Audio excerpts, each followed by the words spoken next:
बिस्मिल्लाहिर्रहमानिर्रहीम। अस्सलाम वालेकुम दोस्तों, मैं वली कराम और आप देख रहे हैं जस्तजू का सफ़र। मुझे बाइक राइडर के हवाले से बहुत ज़्यादा मैसेजेस आते हैं। मैंने पहले भी काफ़ी वीडियोस डाली हैं, तो उसमें एक कंपनी का नाम था डिलीवरो।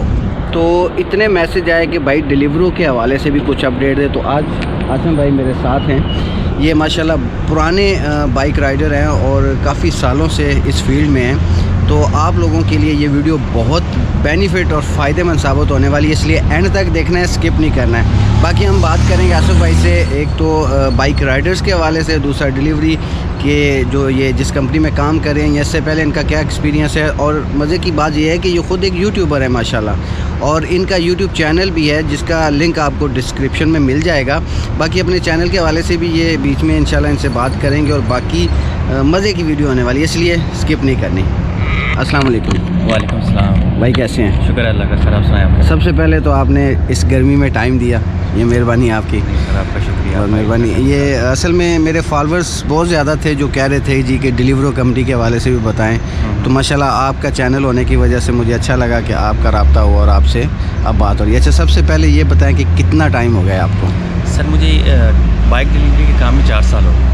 बड़ा एक्सपीरियंस है माशाल्लाह। यार अब तो आपकी अपनी कंपनी होनी चाहिए थी जितना टाइम लगाया आपने।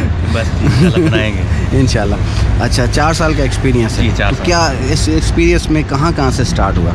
सर मेरा लाइसेंस जो है वो मैंने अबू धाबी से लिया था। ठीक है। उसके बाद मैं अजमान चला गया। ठीक है, वहाँ पे मैंने तकरीबन 6 माह काम किया।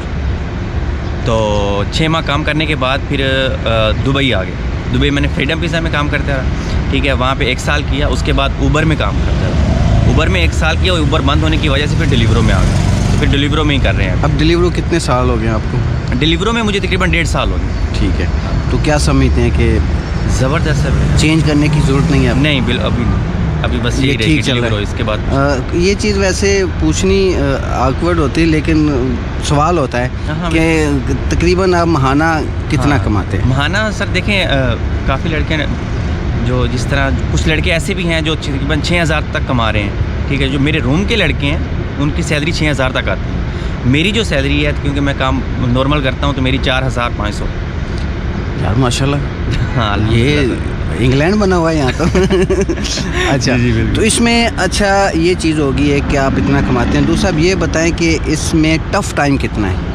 सर टफ़ टाइम तो नहीं है। अब अगर आप कमाने आए हैं यहाँ पे तो फिर टफ़ टाइम किस चीज़ का? मतलब फिर तो करना है ना, तो फिर कोई प्रॉब्लम। हाँ, फिर कोई। अच्छा, इसमें उसके बाद जो प्रोसेस होता है कि आपकी नज़र में डिलीवरो, नून, तलाबात या 2-3 और भी हैं जो मेरे करीम हैं, तो इसमें से आप तरजीह आप ये नहीं करना कि आप इसमें काम करें, तो ये आपने ज़रा ईमानदारी से बताना है कौन सा बेहतर है या बराबर है सारा? सर मैं डिलीवरो में काम कर रहा हूँ, मैं बिल्कुल मुतमईन हूँ। बस ठीक है, मतलब मैं किसी और कंपनी में जाने का सोच भी नहीं सकता। ठीक है। करीम भी ठीक है, क्योंकि उसका ये सीन है कि आप अपनी मर्ज़ी से काम कर सकते हैं, लेकिन उसमें कॉन्ट्रैक्टर को देने होते हैं पैसे, तो फिर छुट्टी भी नहीं है, तो फिर वो थोड़ा सा हो जाता है। ठीक हो गया।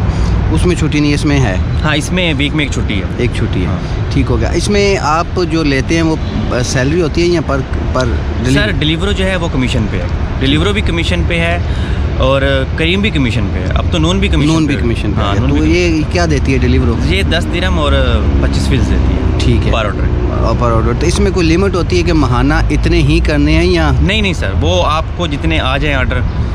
तो जब आप 12 घंटे या 14 घंटे रेगुलर काम करते हैं, जैसे आपने बताया आपके रूम वाले करते हैं 12-14 घंटे मुसलसल काम करके, तो अंदाज़ा 20, 25, 15, 20 डिलीवरीज हो जाती हैं? सर इसकी जो ड्यूटी है ना, ये ना वो 11 घंटों की आती है। तो 11 घंटों में अगर आपकी ड्यूटी डाउनटाउन में है तो फिर आपके जो ऑर्डर हैं वो हो जाते हैं तकरीबन 15 से 17-18 इतने हो जाते हैं। ठीक है, अगर आपकी यही ड्यूटी आती है मरीना में, यहाँ पे मोटर सिटी में जहाँ हम खड़े हैं, तो यहाँ पे 20-22 इतने हो जाते हैं, इससे ज़्यादा भी हो जाते हैं। अच्छा, ये जो एरिया है इसका भी कुछ मखसूस एरिया है या पूरा दुबई है?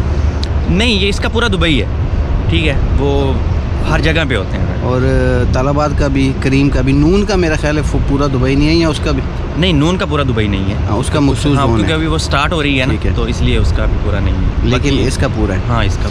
अच्छा, ये बताएं कि अगर कोई इस फील्ड में आना चाहता है पाकिस्तान से या यहाँ पे या दुनिया के किसी भी मुल्क से जहाँ में कोई देख रहा है, उसको होम कंट्री से ही वीज़ा लेके आना चाहिए या विज़िट वीज़े पे आके भी अरे नहीं, विज़िट वाला तो बिल्कुल नहीं, इस तरह नहीं करना। विज़िट पे आपका खर्चा ज़्यादा हो जाएगा। अब डायरेक्ट ही किसी कॉन्ट्रैक्टर से रब्ता करें, ठीक है। अच्छा, जिस तरह आपकी जज्बा डिलीवरी सर्विस है, इस तरह के और भी काफ़ी सारे कॉन्ट्रैक्टर हैं, तो आपके व्यूज़ भी काफ़ी आते हैं माशाल्लाह। तो फिर इन्हीं से रब्ता करके ना अली भाई से तो नहीं जिन्हें आप जो बेहतर समझें, आपका कुछ जानने वाला है यहाँ पे, अगर कोई आप समझते हैं कि आपका कोई एतमाद वाला बंदा है, तो आप किसी से भी लेके आए। मैंने भी एक छोटा सा स्टेप उठाया है, लेकिन ये नहीं है कि मुझे इसे करें, ये इनकी मोहब्बत है जिन्होंने कह दिया। लेकिन आपका अगर ये ख्याल रखना है कि बस बंदा आगे ठीक हो, तो यहाँ पर जो है डिलीवरी की ना, उसकी आप आ सकते हैं, वर्क परमिट पे आ सकते हैं, यही ऑप्शन है। विज़िट पे आना थोड़ा कास्टली पड़ जाता है। बाकी बस ये देखना है कि आपका जो बंदा हो वो काबिल एतमाद हो।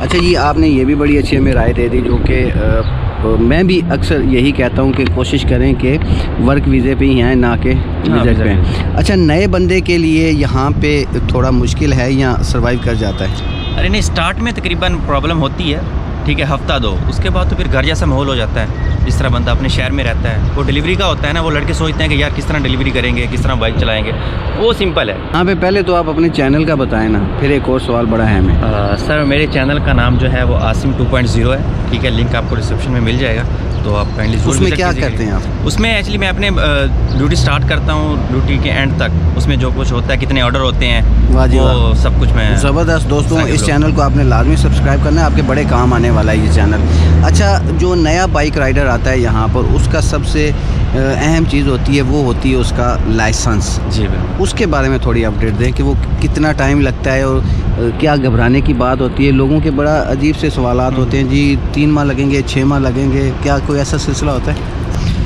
हाँ, टाइम लगता है, तकरीबन 3 माह में आपका जल्दी भी हो जाएगा, 2 से 3 माह। मेरा भतीजा उसने 1 माह में ले लिया। तो ज़बरदस्त भाई, इसी तरह ही है। तकरीबन 1-2 महीने में, मेरे ख्याल से अगर बंदे में कॉन्फिडेंस हो तो वो 1-2 महीने में ले। अगर जो नैला है ना, जो वहाँ नैला है वो यहाँ भी नैला है।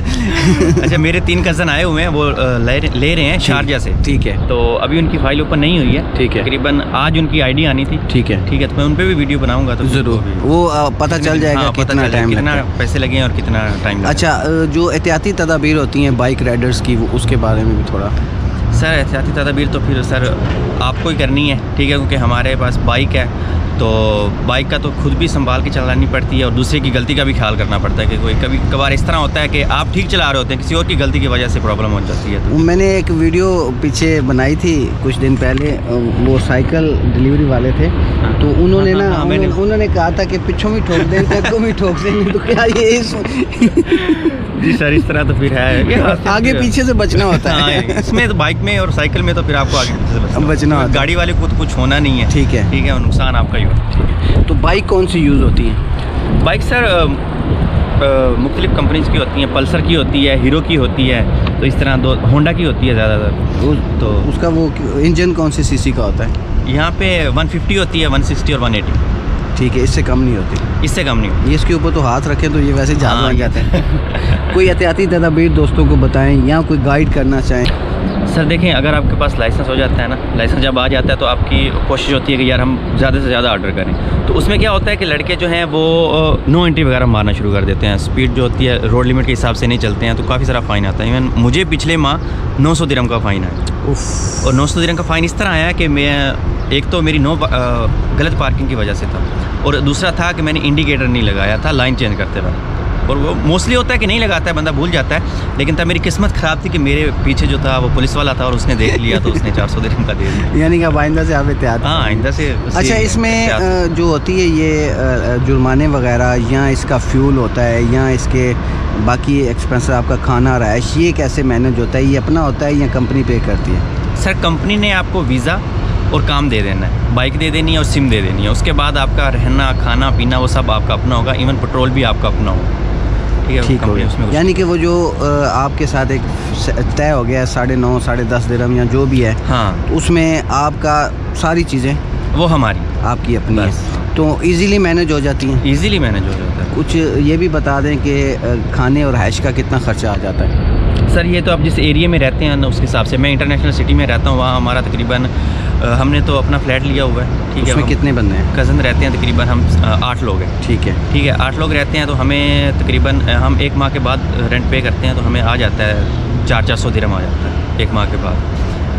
और खाने का जो है वो तकरीबन आप जिस तरह का खाएँ, ठीक है, वो 300 350 इस तरह का आ जाता है। अगर आप अलकूज़ में रहते हैं तो फिर आपको 250 दिरहम आएगा रिहाइश का और 200-250 दिरहम खाने का, मतलब 500 दिरहम तक आप लगा सकते हैं। अच्छा, इसमें कोई मखसूस एरिया भी आपको दे दिया जाता है? सर इसमें ना जोन बना दिए गए हैं इन्होंने, जो कंपनीज़ हैं, तो आपका जो है वो जोन चेंज होता रहता है, डिलीवरों का चेंज होता रहता है, ठीक है। करीब में तो आपकी मर्ज़ी है ना, जहाँ मर्ज़ी आप लॉगिन हो जाए, आप काम कर सकते हैं। नून का भी मखसूस जोन है, नून का भी होता रहता है, तालाबाद का भी होता रहता है। हाँ। उसके थोड़ा बता दें ये क्या होता है, जोन क्या किसे कहते हैं और क्या क्या जोन जो है ना वो एरिया डिवाइड कर दिए गए हैं, ठीक है। मतलब आपको एक दिन आपकी ड्यूटी होगी मोटर सिटी में, ठीक है, अगले दिन आपकी होगी मरीना में, तीसरे दिन डाउनटाउन में। कभी कभार इस तरह भी होता है कि पूरा वीक ही एक ही जगह पे ड्यूटी आ जाती है, तो जोन इस मतलब एरिया को कहते हैं। अच्छा, तो ये पता कैसे चलता है ड्यूटी चेंज होगी? सर वो हमें वीकली हमारा प्लानर आता है, उसमें सारा कुछ बता देते हैं आपको कि आपको इतने से लेके इतने बजे तक आपकी ड्यूटी है, फिर ब्रेक है और उसके बाद अपनी ड्यूटी है, और जोन का भी बता देते हैं कि आपकी इस जोन में ड्यूटी है। ठीक हो गया। और अगर आपका दिल ना हो उस जोन में तो कोई ऑप्शन होता है? नहीं, डिलीवरों में कोई ऑप्शन नहीं है, ठीक है, लेकिन जो दूसरी तलबात है उसमें तो आप अपनी मर्ज़ी की शिफ्ट उठा के कर सकते हैं, वो इसी है। और करीम में तो प्रॉब्लम ही नहीं है। होती 12 घंटे है? नहीं, 11 घंटे 11 घंटे होती है, बाकी 1 घंटा ब्रेक हो गया। अगर बंदा ज़्यादा करना चाहे तो ऑप्शन है इसमें 12, 14, 15 घंटे या नहीं? नहीं है इसमें ऑप्शन नहीं, 11 घंटे ही है बस, क्योंकि ड्राइव होता है, थक जाता है बंदा। हाँ, तो 11 घंटे में ही बस हो जाती है, बस हो जाती है। सेफ्टी के हवाले से क्या क्या एहतियाती तदाबीर ज़रूरी है? सेफ्टी के हवाले से तो अब जो RTA के हैं उन्होंने काफ़ी ज़्यादा रूल चेंज कर दिए हैं। अब आपको मुकम्मल सेफ्टी पहननी पड़ती है, एल्बो हो गया, नीज़ हो गया, ठीक है। उसके बाद आपको येलो कलर की जैकेट पहननी होती है। तो अब ठीक है, RTA वो तो आप पे ही है यार। आप अगर आप पहनेंगे तो फिर आप कोई हादसा आपके साथ अगर हो जाता है तो आपकी बचत होगी। तो इसलिए अब RTA वालों भी ने काफ़ी ज़्यादा सख्ती कर दी है, तो अब हर बंदा ही पहन के फिरता है, पहननी भी चाहिए एक्चुअली। जो बाइक आपको कंपनी ने दी है, इसका कोई अगर ख़राबी हो जाती है, खुदा न खास्ता लग जाता है, टूट जाता है, या जो इसके मंथली इसका वारंटी क्या कहते हैं इसको, जो पेट्रोल स्टोर और ट्यूनिंग टाइप सर वो उनका फ्री है। अगर आपका कहीं वगैरह बाइक लग जाता है, अगर आपकी मिस्टेक है तो फिर वो आपको पे करना होगा। अगर अगले बंदे की मिस्टेक है तो फिर अगला बंदा आपको फिर वो पैसे वगैरह दे देता है, या फिर वो इंश्योरेंस में क्लियर हो जाता है। और सर्विस चार्जेस जो होते हैं इसकी ट्यूनिंग नहीं, वो कंपनी पे करती है। कंपनी पे? हाँ, वो कंपनी पे करती है। और इंजन का ऑयल सब कुछ वो कंपनी पे करती है। ऑयल आपने डालना है, पेट्रोल? हाँ, पेट्रोल हमारा है बस। ठीक है। तो इसको वैसे जो पानी वाली सर्विस है वो भी करवाते हैं? सर उनका ना गराज वालों को कुछ सीन होता है, वो तकरीबन 10,000 किलोमीटर के बाद वो आपको करके देते हैं। ठीक है, जो कंपनी होती है उसके ज़िम्मे। हाँ। अच्छा, लास्ट में कुछ पैगाम देना चाहते हो देखने सुनने वालों को? पैगाम सर क्या, पूरे खासकर पाकिस्तानी जो हमारे जुनून उनको हुआ है बाइक राइडर बनने का। जी, मुझे भी काफ़ी ज़्यादा कमेंट्स आते हैं कि भाई हम पाकिस्तान से, हम इंडिया से हैं, तो अगर आपके पास हैं पैसे तो फिर आप अच्छा, अच्छी है इन्वेस्टमेंट। हाँ, अच्छी इन्वेस्टमेंट है ये, आपको कोई लॉस नहीं देगी इंशाल्लाह। ठीक हो। कोई पैगाम है? बस सर हंसते रहें, मुस्कुराते रहें, तो फिर विज़िट करें, आएँ इंशाल्लाह। अपने चैनल का एक बार फिर बताएं। और मेरे चैनल पे लाजमी जाइएगा, आसिम 2.0, तो वहाँ पे वीडियोस हैं मेरी इसी बाइक राइडर के हवाले से, तो वो भी देख लीजिएगा अगर टाइम हो तो। जी, उम्मीद करता हूँ कि तमाम दोस्तों को बहुत अच्छी तरह इन्होंने गाइड किया माशाल्लाह। एक एक पॉइंट के ऊपर हमने बात की। अगर कुछ रह गई हो तो कमेंट्स बॉक्स में बता दीजिएगा, फिर इंशाल्लाह ज़िंदगी रही तो इनसे इंटरव्यू एक और कर लेंगे। तो बाकी इनका चैनल है उनका लिंक डिस्क्रिप्शन में मैं डाल दूँगा, लाजमी वहाँ जाना है, आपने इनके चैनल को सब्सक्राइब करना है और कमेंट्स लाजमी करना है कि हम जनाब आपके पास आ गए हैं। बाकी आपका इनका चैनल देखने के बाद आपको और ज़्यादा इन्फॉर्मेशन मिली, क्योंकि ये ऑन दी रोड है। तो आप लोगों को तमाम दोस्तों का शुक्रिया जो शुरू से लेके एंड तक इस वीडियो में हमारे साथ रहे। ज़िंदगी रही तो मिलते हैं अगली वीडियो में। अल्लाह निगहबान, पाकिस्तान जिंदाबाद।